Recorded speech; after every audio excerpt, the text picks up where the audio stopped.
오늘 우리가 함께 볼 하나님의 말씀은 마태복음 19장 23절에서 30절까지의 말씀입니다. 마태복음 19장 23절에서 30절 말씀, 우리 한 목소리로 함께 받들어 읽겠습니다. 예수께서 제자들에게 이르시되 내가 진실로 너희에게 이르노니 부자는 천국에 들어가기가 어려우니라. 다시 너희에게 말하노니 낙타가 바늘귀로 들어가는 것이 부자가 하나님의 나라에 들어가는 것보다 쉬우니라 하시니, 제자들이 듣고 몹시 놀라 이르되 그렇다면 누가 구원을 얻을 수 있으리이까? 예수께서 그들을 보시며 이르시되 사람으로는 할 수 없으나 하나님으로서는 다 하실 수 있느니라. 이에 베드로가 대답하여 이르되 보소서, 우리가 모든 것을 버리고 예수를 따라 싸운데 그런즉 우리가 무엇을 얻으리이까?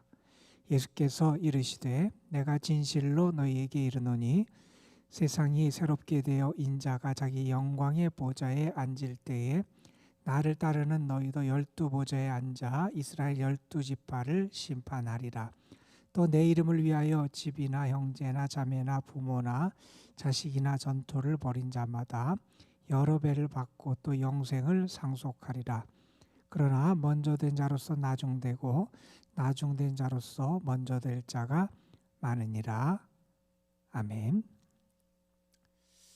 우리가 살아가는 세상은 더 많이 갖고 더 많이 누리고 더 많이 즐기는 것을 사람들의 행복의 목표와 행복의 이유로 삼고 살아가는 그러한 세상입니다. 예로부터 많은 사람들은 자기의 삶을 더 즐기기 위해서 더 많이 쌓고 누리고 더 많이 축적하며 더 많이 갖기 위해서 애쓰며 살았지요.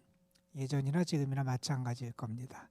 그래서 사람들은 자기가 그렇지 못할 때 오히려 자기의 인생이 불행하다고 생각하기도 하고 자신이 인생의 실패자라고 생각하기도 하는 그런 세상을 우리는 살아가고 있습니다. 이런 세상을 살아가면서 우리 그리스도인 믿음의 사람은 정말 무엇이 우리의 삶을 만족하게 하고 무엇이 우리의 삶에 가치가 있고 의미가 있는 것인지를 신앙 안에서 우리 다시 한번 살펴보고 세우는 것이 필요합니다. 어제 우리는 한 부자 청년이 예수님께 나와서 선생님, 내가 무슨 선한 일을 해야 영생을 얻을 수 있습니까? 이렇게 질문했던 부자 청년과 관련된 이야기를 살펴봤습니다.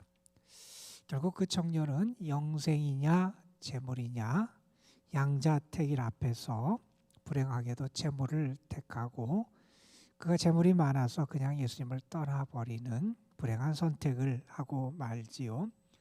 그 젊은이 젊음도 있었고 돈도 있었고 명예, 권력도 있었던 사람이지만 결국 그는 어리석은 선택을 한 사람으로 우리에게 기억되게 됩니다. 이 부자가 떠난 다음에 예수님께서는 그 부자 청년의 사건을 통해서 제자들을 교훈하시며 가르쳐 주시는 그러한 일을 행하시는데, 오늘 우리가 함께 읽은 이 말씀이 그 내용을 우리에게 소개해 주고 있습니다. 예수님께서 23절에 이렇게 말씀하시지요. 내가 진실로 너희에게 이르노니 부자는 천국에 들어가기가 어려우니라. 이런 말씀을 하세요.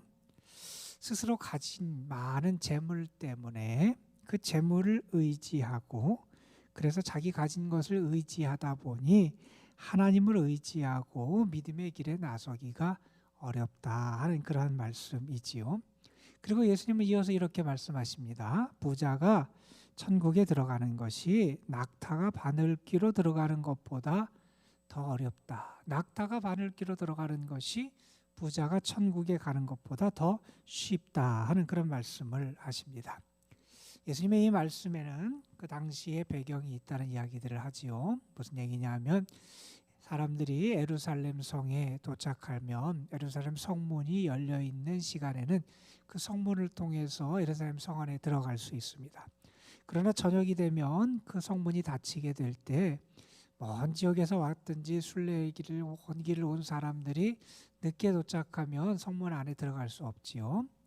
그러한 일들 때문에 예루살렘 성문 옆에는 작은 문을 만들게 되는데, 비상구처럼 작은 문을 만들어서 그런 사람들을 위해서 들어갈 수 있도록 한다는 겁니다. 그런데 그 문은 작아요.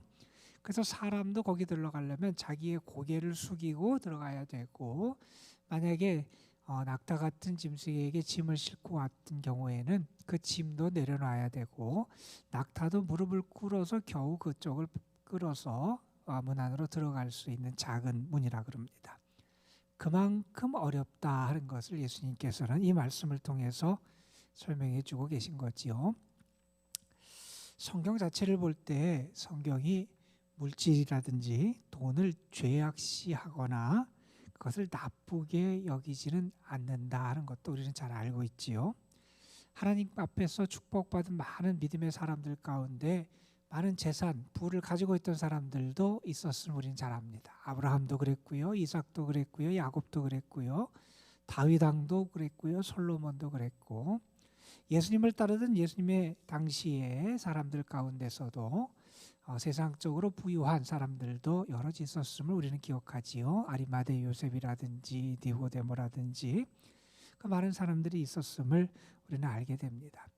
예수님께서 부자가 천국에 들어가기 어렵다 하는 말씀은 앞에 등장했던 그 부자 청년 같은 그러한 부자는 천국에 들어가기 어렵다 하는 말씀이지요. 사실은 가난하다 그래도 가난한 사람 중에서도 천국에 들어가지 못할 사람도 있고, 사실은 부유한 사람 중에서도 천국에 들어갈 사람도 있고 들어가지 못할 사람도 있게 된다는 거지요. 하나님은 우리 모두에게 복을 주시기를 원하시는 하나님이세요.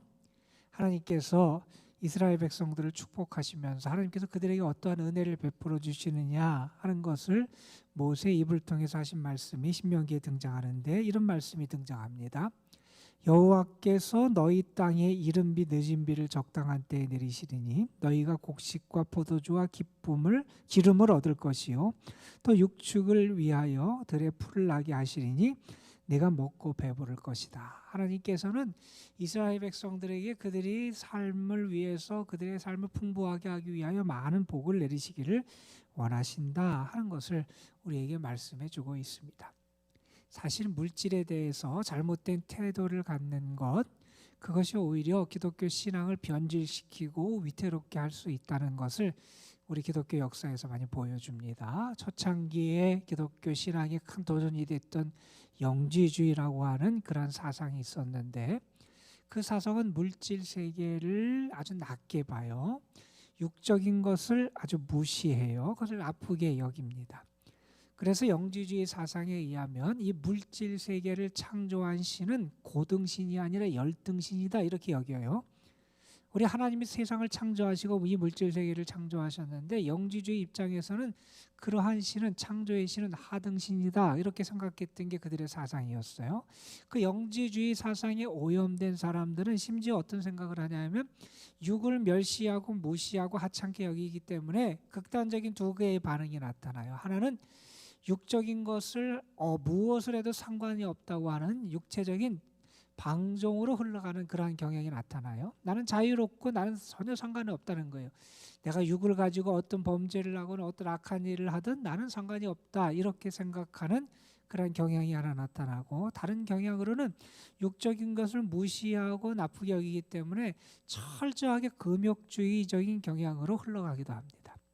그래서 그들은 오히려 결혼하는 것 자체도 죄악시 여기기도 하고요. 나중에는 예수 그리스도가 육으로 오셨다라고 하는 것도 육을 무시하기 때문에 그들이 부인하게 되는 이단 사상으로 흘러가게 됩니다. 물질이나 돈 자체가 나쁜 건 아니지요. 우리가 그것을 어떠한 믿음과 태도로 사용하느냐라고 하는 게 중요하지요. 사실 물질, 돈의 힘은 영향력은 상당히 큽니다. 외국 속담 가운데 이런 속담이 있어요. 돈이 노크하면 문은 저절로 열린다. 돈이 작용하기 시작하면 그 문이 그냥 열린대요. 돈이 노크하면 문이 그냥 열린다. 그만큼 돈의 힘이 세다는 거지요. 그러나 우리는 압니다. 그 돈을 우리가 어떻게 지혜롭게 사용해야 하느냐 하는 거죠.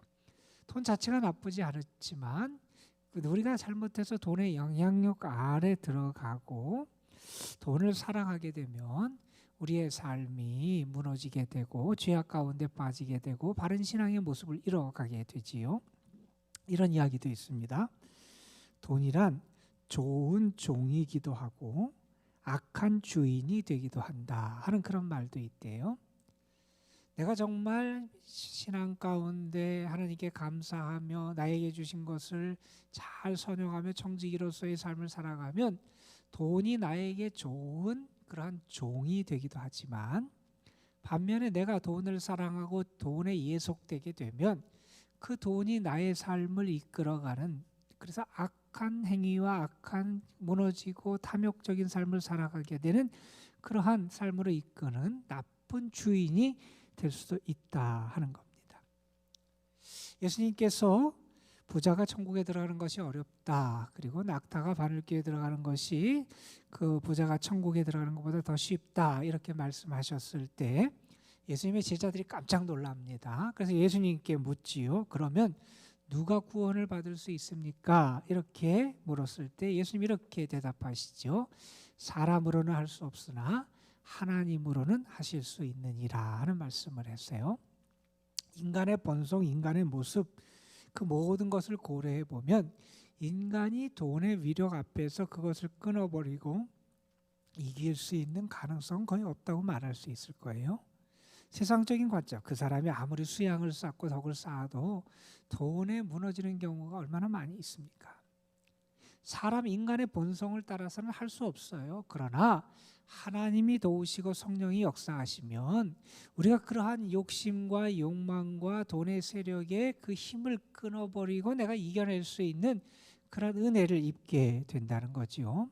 우리는 성경에서 그런 사람들을 만납니다. 대표적인 사람이 아마 삭개오라는 사람일 거예요. 그는 세리였고 나라와 그리고 민족들, 다른 종족들에게 배신자, 매국노라고 하는 평가를 듣는 사람이었지요. 자기의 물질적인 세상 삶의 유익을 위해서 자기 민족도 배반하고 사람들에게 고통을 주고 하는 그런 사람이었지요. 그러나 그 여리고에 있는 삭개오를 예수님이 찾아가셔서 그를 만나시고 삭개오의 인생이 180도 달라지게 돼요. 그가 예수님을 만나고 예수님을 영접한 다음에 예수님께 그렇게 말씀합니다. 누가복음 19장의 말씀이에요. 삭개오가 서서 주께 여짜오되 주여 보시옵소서, 내 소유의 절반을 가난한 사람들에게 주겠사오며 만일 네 것을 토색한 일이 있으면 4배나 갚겠나이다. 지금까지 그렇게 물질, 자기의 세상에 돈을 바라보고 살아가던 사람이 바뀌게 돼요. 내 소유의 절반을 내놓고 내가 혹시 다른 사람의 것을 빼앗은 것이 있으면 4배나 갚겠습니다. 예수님께서 뭐라고 말씀하십니까? 오늘 구원이 이 집에 이르렀다 말씀하시고 그 사람도 아브라함의 자손이다, 이렇게 구원을 선포하시지요.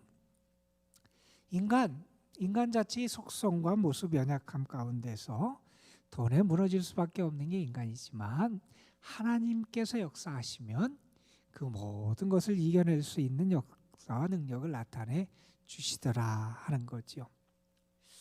주님을 따르기 위해서는 내가 지금까지 의지했고 붙잡고 있던 것들을 내려놔야 됩니다. 인간적인 결단과 노력으로 쉽지 않아요. 그러나 주님이 도우시면 가능하다 하는 것을 우리는 분명히 알게 됩니다.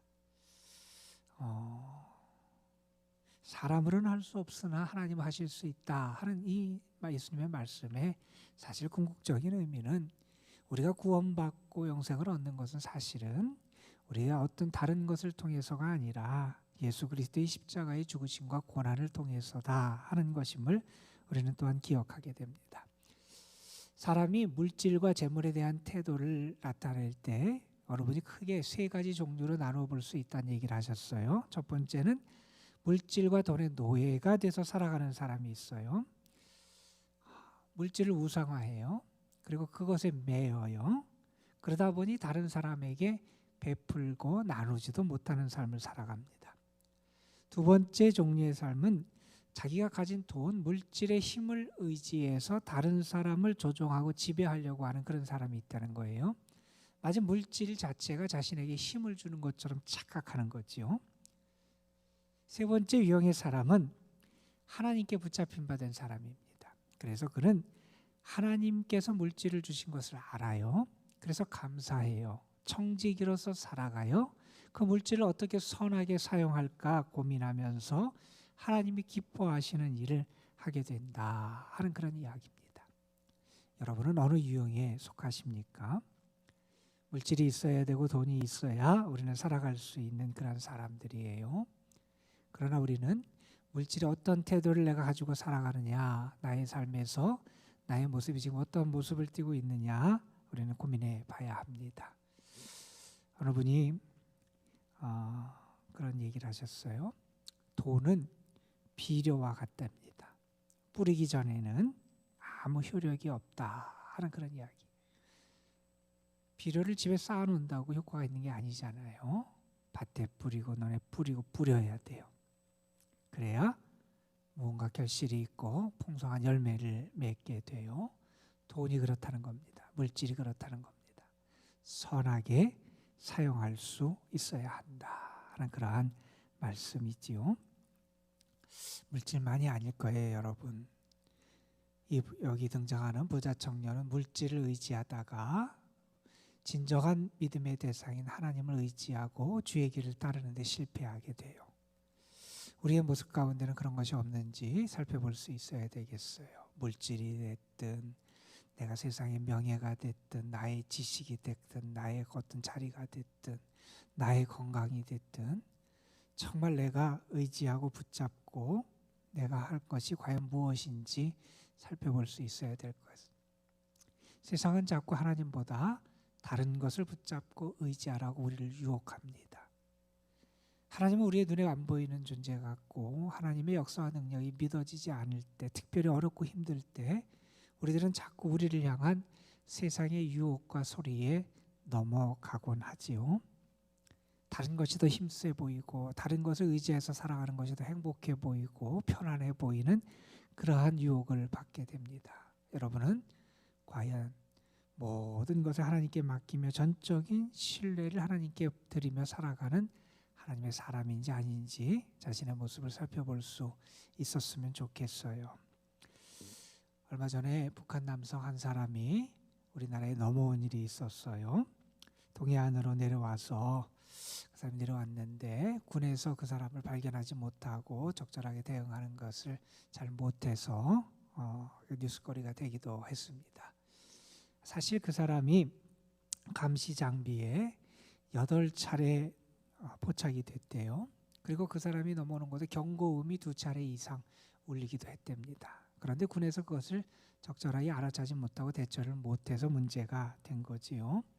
그런데 기사에 보니까 군에서 그렇게 그 사람이 내려올 때 그렇게 포착이 되고 그리고 경보음이 울린 것을 그렇게 바로 인지하지 못했던 이유가 있더라고요. 왜냐하면 그 사람이 온 그곳의 사단에서도 그곳 사단 지역에 있는 그곳에서 감시 장비에서 지난 한 해 동안 울린 경고음이 무려 21만 건이 된대요.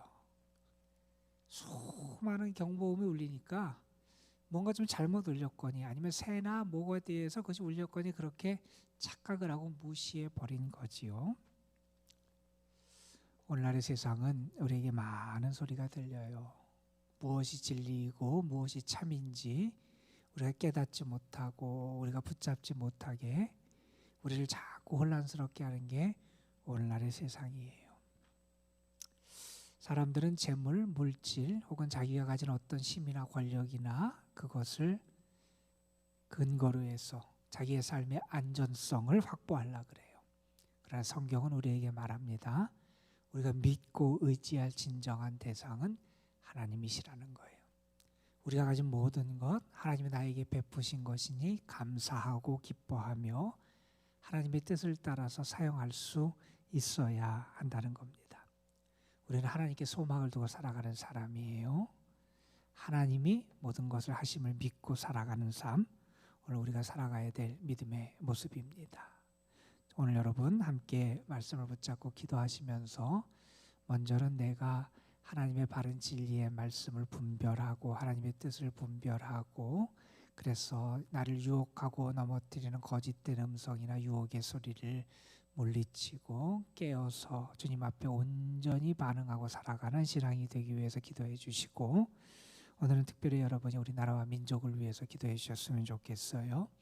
우리나라의 악한 소리들, 우리를 망하게 하는 거짓된 소리들이 얼마나 많은지 몰라요. 이 나라가 정말 하나님의 거룩한 백성, 하나님이 기뻐하시는 백성이 될 수 있도록 하나님 앞에 기도하고, 코로나 사태 이후로 애쓰고 있는 의료진들, 일선에서 수고하는 분들 특별히 하나님께서 더 큰 힘을 주시고 붙잡아 주시기를 위해서도 여러분이 함께 기도해 주시기를 부탁을 드립니다. 기도하겠습니다. 아버지 하나님, 부자 청년이 주님께 왔다가 영생의 길을 구했지만 그가 재물이 많은 고로 근심하여 돌아가고 말았습니다. 하나님이 아니라 재물에 소망을 두고 하나님 안에서 참된 평안과 안전함을 구한 것이 아니라 그가 가진 물질 안에서 안전함을 구했기에 주님을 떠나게 됐습니다. 아버지 하나님, 오늘도 세상에서는 우리를 유혹하는 소리가 얼마나 많은지 모릅니다. 주님을 의지하고 따라가기보다 다른 것을 붙잡으라고, 다른 것을 따라가라고, 많이 갖고 네가 많이 즐겨야 다 행복하다고, 우리를 향해서 유혹하는 많은 소리들이 있지만 하나님의 사람, 믿음의 사람인 저희들은 언제나 생명의 진리, 구원의 진리를 분별하여 알고 깨닫는 자들이 되게 하시고, 언제나 하나님이 기뻐하시는 곳에 설 수 있게 도와주시고, 정말 세상 그 어떤 것보다 주님을 믿고 따르며 살아가는 주의 사람들 되게 하옵소서. 바른 길을 걸어갈 수 있게 도와주시고, 무엇보다도 주의 믿음의 자녀들이 저들의 삶의 자리에서 하나님의 구원의 빛, 진리의 빛, 생명의 빛, 거룩함의 빛을 비추는 자들이 되게 하여 주셔서 저들이 있는 곳에, 저들의 가정, 저들의 직장, 저들이 함께 살아가는 이 나라, 이 민족 위에 하나님의 거룩한 빛이 비춰지고, 죄악이 관영하고 세상의 유혹의 소리가 가득한 이 땅, 이 사회에 하나님의 거룩한 나라가 세워지고 주의 거룩한 백성들이 세워지고 이 나라의 민족이 다시 한번 하나님 안에서 참 소망을 발견할 수 있도록 인도하여 주옵소서. 오늘도 저희들 주님 앞에 기도합니다. 우리의 믿음 보시고 우리의 하나님을 향한 기도를 들으시고 하나님 우리에게 응답해 주시옵시며, 무엇보다도 연로하신 분들, 병약한 분들에게 오늘 하나님의 자비하심과 사랑을 더 풍성하게 베풀어 주옵소서. 아버지 하나님, 주님을 바라보며 기도합니다. 마음을 다하여 기도하고 주를 찾고 주님 앞에 나아갈 때 우리의 마음에 참된 안식이 있고 기쁨이 있고 행복이 있고 주님이 주시는 참된 능력이 가득할 수 있도록 주님 이끌어 주옵소서. 모든 것 주께 의탁하오며 우리 구주 예수 그리스도의 이름으로 기도드리옵나이다. 아멘.